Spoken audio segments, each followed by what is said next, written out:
was sufficient to pull the entire city out.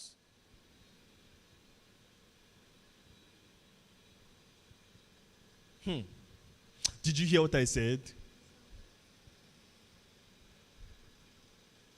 She had the presence of mind to gather her city with the little she had.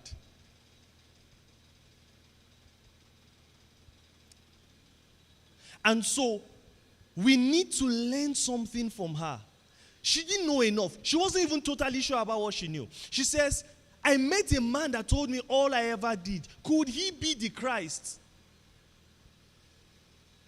But just as good as, as little as what she knew, it was good enough to attract the entire city. Praise the name of the Lord. The question now becomes, what are you doing with what you know? Because many of us have convinced ourselves that we do not know sufficiently to gather and educate our city. What you know has blessed you, it can bless someone else. Do you know that? So, like the woman at the well, I want you to be able to amplify your voice. And I want you to be able to broaden your vision. And say, what I know, my city will hear. I need us to be faithful with the little we know. Be faithful with it. Do you know that she wasn't sure, but she was evangelical in her approach. Do you see that? So, who else on your contact knows what you know? Who else in your sphere of influence know what you know? Sometimes you want to prepare until when? He says, at this time you ought to be teachers. Many of us have not been faithful with the little we know. That's the truth. So learn to be faithful with what you know. Is that okay? Now, many of the things you'll be learning this morning will be relevant in those three spheres. Build a relationship with God. Help you to lead a godly life. And help you to teach somebody else. Are you ready? Are you ready? All right. Now, again, I'm teaching on flawed but forgiven. And this teaching will be relevant for different people. From people who think they have sin that is as small as maybe lying, in case you think lying is a small sin.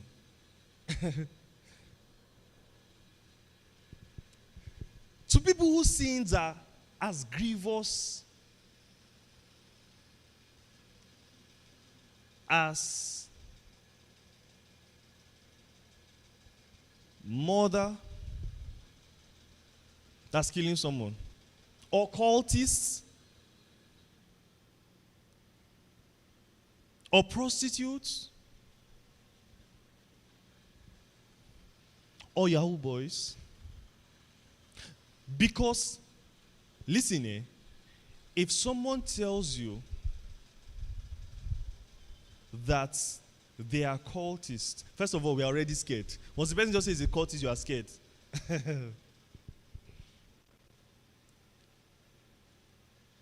But let's say the guy tells you, I want to turn a new leaf, but I've killed people.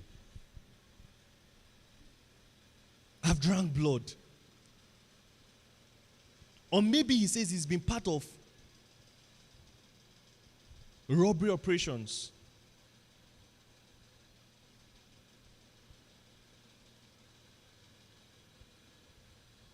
Or he has raped people. Many people.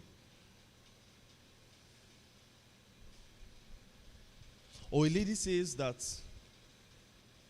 she has seduced many people, many pastors herself. On her account, many have fallen. But she says she wants to turn a new leaf.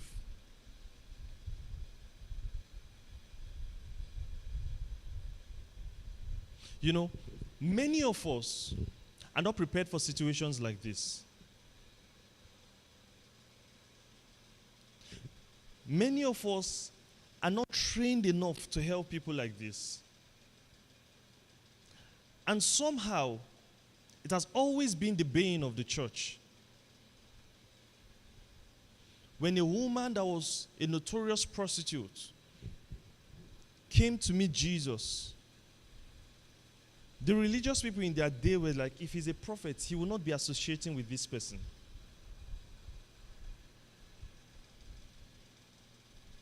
I hear what I'm saying.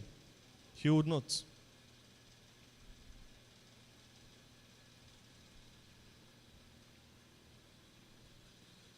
And the problem with how we see things is that we think that because the person said, I want to turn a new leaf, you will not see the lady on the streets tomorrow.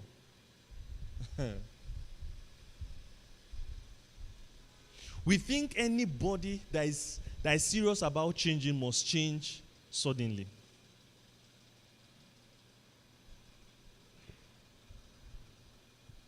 That's what we think. But it's hypocrisy. Because if I ask that with a show of hands, show me if you've overcome every addiction, habit you've been addicted to, there will not be many hands. But there is a way that we would see ourselves and give excuses for ourselves, but point fingers at other people. We're learning on flawed but forgiving. Are you hearing what I'm saying? What message do you have for people with obvious flaws? You know, preaching it is the easiest part. I'm saying, you might not have a message for them, but that's the easier part. You know the more difficult one? Seeing them through the lens of your own message. Can you see a flawed person as forgiven? Are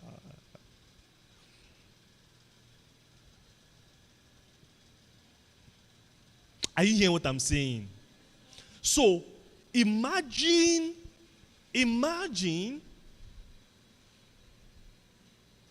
if there was a prostitute that you know. She comes to church.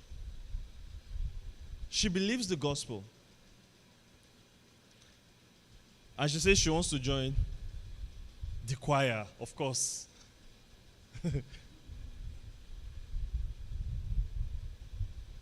You will say, oh, that when she grows as a believer and we don't see her standing on the street anymore, she can join the choir, isn't it? But how many people have overcome the habits they are struggling with? Let's not be hypocrites, guys.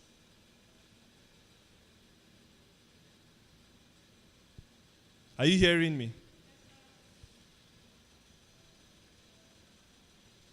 How many people? And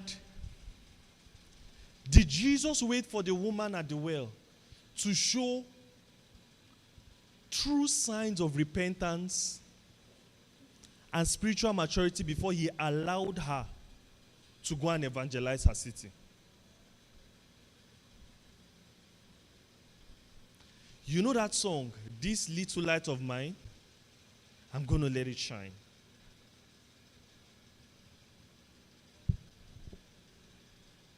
This little light. But you know, in the church, you guys are distracting me. You guys are distracting me. You know what we do in the church?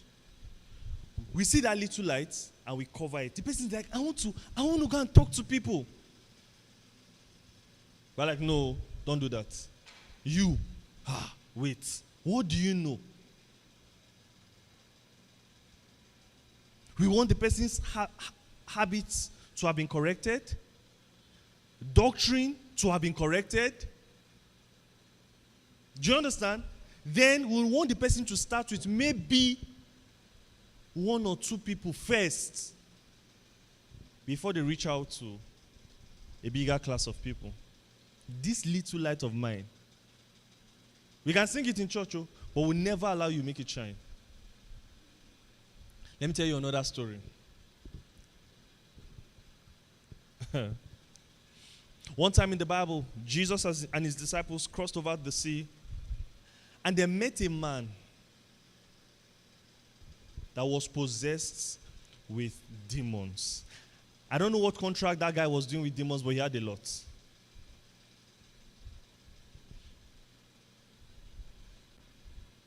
Let me tell you who he was. In the streets, they discuss the man and talk about how he sleeps in the cemetery. You know people like that in our day? Right? So think about it. In the night, when everybody retires to their rooms, he just goes to the cemetery. Now, this guy encounters Jesus. One encounter.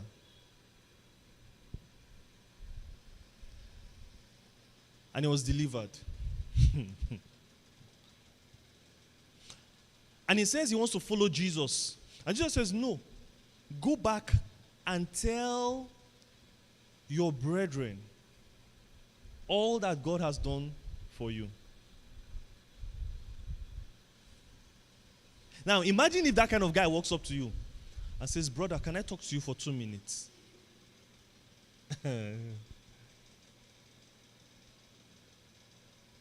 I'm teaching you on flawed but forgiven. Let me tell you why this teaching is important. Because the pastor said this, that the church in Nigeria can forgive, but they will never forget. Did you hear that?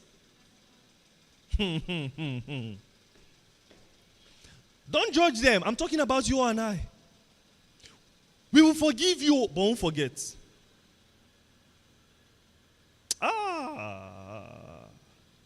We will never forget. That's how the other day he did this to me. That's how the other day she said this to me. All of us are in that boat. Today's the day we'll come out.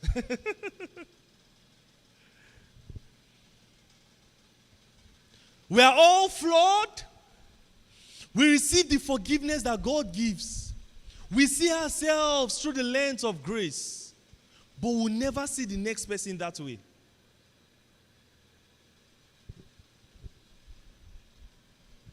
Today is the day we'll let go of people from our hearts. Are you hearing what I'm saying? Let me tell you something. Consistent offense from the person will not justify your not forgiving them. What did I say? Consistent offense from the person justify you're not forgiving them. Because at a point they asked Jesus, how many times should I forgive this person? How many times should I forgive my neighbor? And then he gave an outrageous number that you have to be insane to count.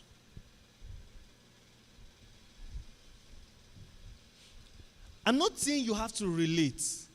I'm saying we must see the mark of forgiveness in your life. Are you hearing what I'm saying? We must see the mark of forgiveness. You know the way some people say, I've forgiven you. But you and them know this forgiveness has comma.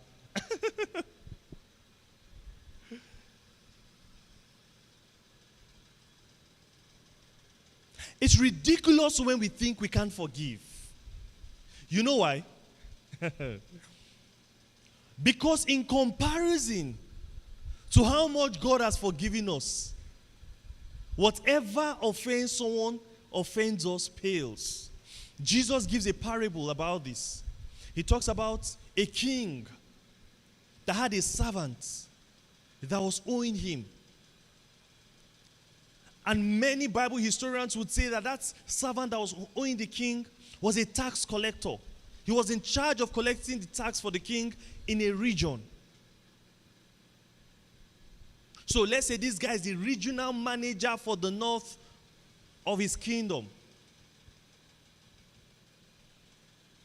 And the conversion of how much that guy was owing the king in today's money would be over $3 billion. You know that if you're owing someone $3 billion, there's nothing now. You have a justifiable reason to commit suicide. I'm kidding. I'm kidding. 3 billion. And so, actually 3 million, which is billions of naira, sure. And the king said, you know what? I forgive you. And then this guy goes away and sees a colleague of his, a fellow servant of the king, that was owing this first servant 5K. Not 5K dolls, oh.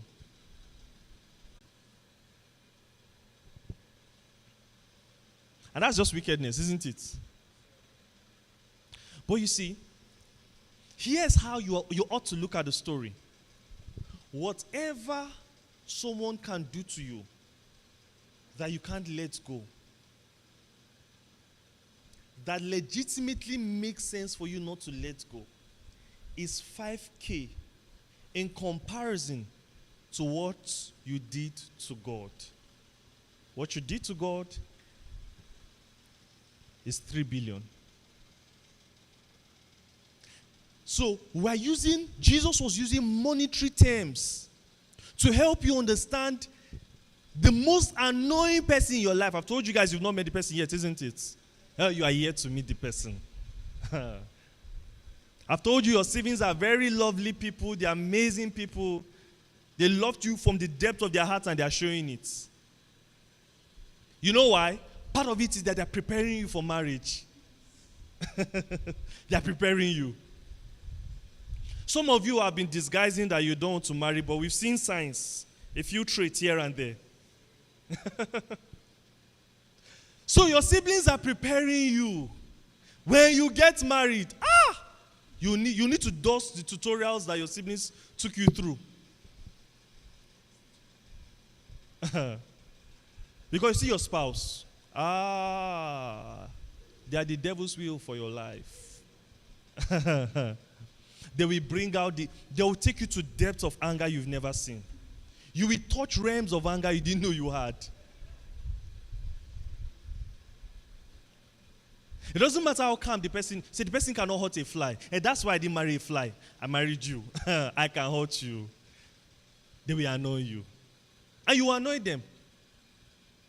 Sometimes for no reason whatsoever, the devil will just tell you, this house has been too calm. You have to go and annoy your spouse.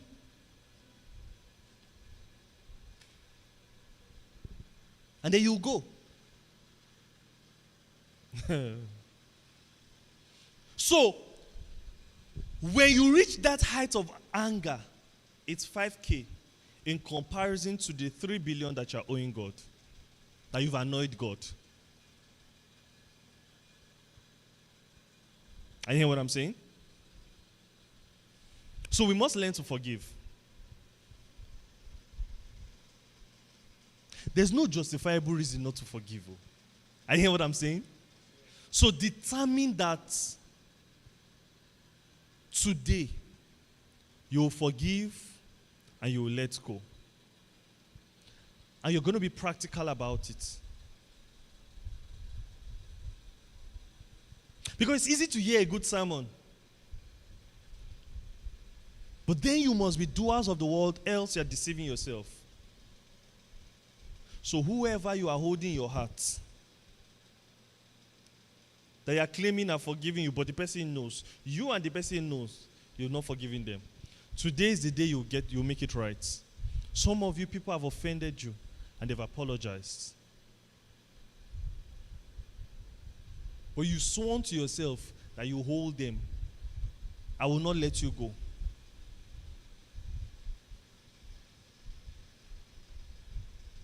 Do you know what the Bible says? When teaching about letting go, 2 Corinthians, he says, we are not ignorant of the he says, lest the devil takes advantage of us, for we are not ignorant of his devices. The devil can use that anger, that justifiable anger, as an inroad. Lest the devil takes advantage of us. He says we are not ignorant of his devices. I'm telling you again, this is spiritual intelligence. Lest the devil takes advantage. Are you hearing me? Today you will forgive. You will reach out to the person and say, I've forgiven you. Some of you have given conditions. If the person doesn't do A, B, C, D, all those conditions there, you will cancel them. It's called unconditional love. Yeah. Unconditional. Some is them that annoyed you, but you have to go and reach out to them and say, I've forgiven you. How do you know you've not forgiven someone? When you can't look at the person eye to eye and your heart will not be beating, or you will not feel any form of remorse.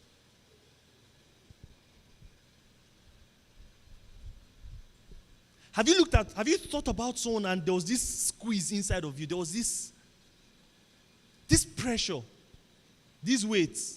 Aha. You leave the anger gym today, you will drop the weight.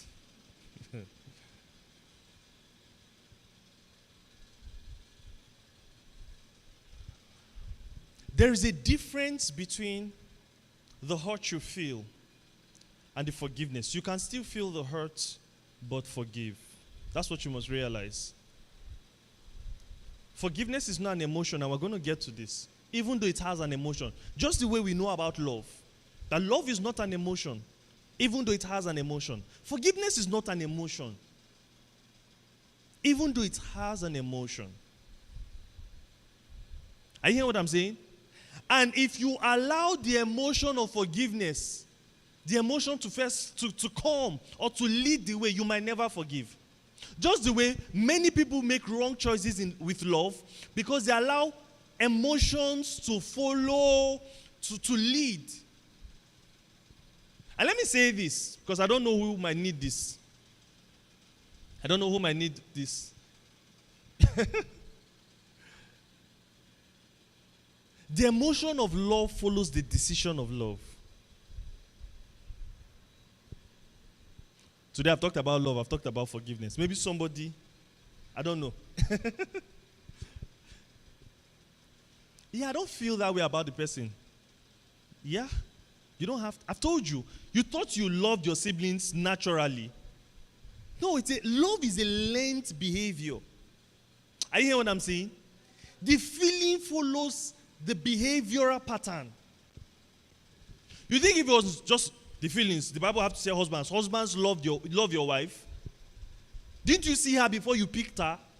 Hey. So you saw her, you loved her, the emotions were there, but as a matter of command, can you imagine that? The Bible tells a man, you must love your wife. You're like, that's a no-brainer. It's his wife. Because it's a decision. It's a decision. Are you hearing what I'm saying? Same thing with forgiveness. It's not just an emotion. You see, but let's get back to the sermon. Flawed but forgiven. So, you will meet people that will be extremely flawed. And some of you have met people that are extremely flawed.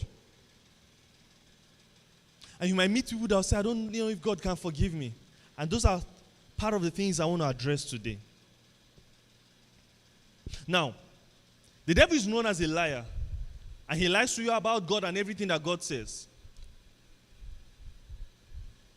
So let's learn who God is. Because when people say, I don't know if God can forgive me, they might be sincere, but there's a mistake they're making. So who is God? Psalm 86, verse 5. We're going to read that one. Who is God? Oh, you love this one. Psalm 86, verse 5 is projected. Read, everybody wants to go.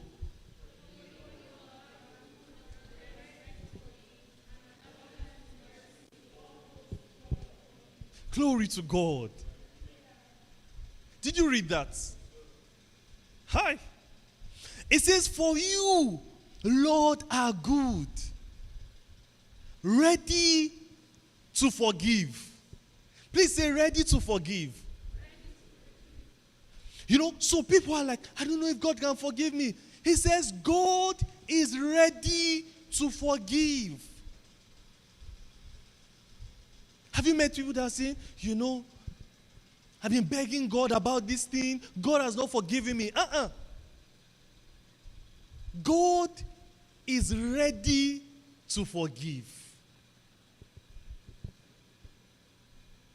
So, the Bible instructs us, gives us insight into who God is.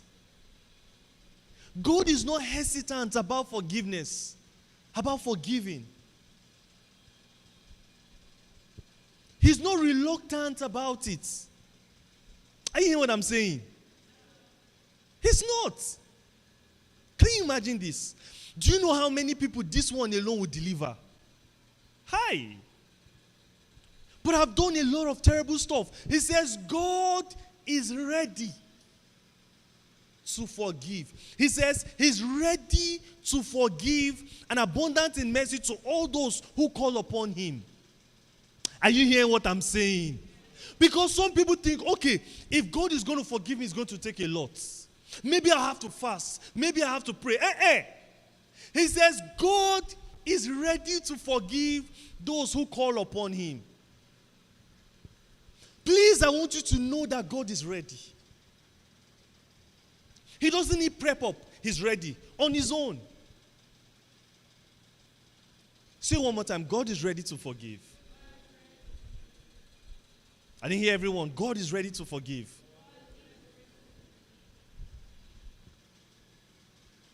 God is ready to forgive.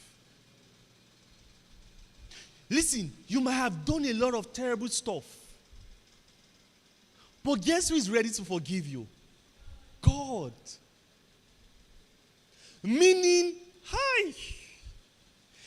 the unwillingness to forgive that you feel is not from God.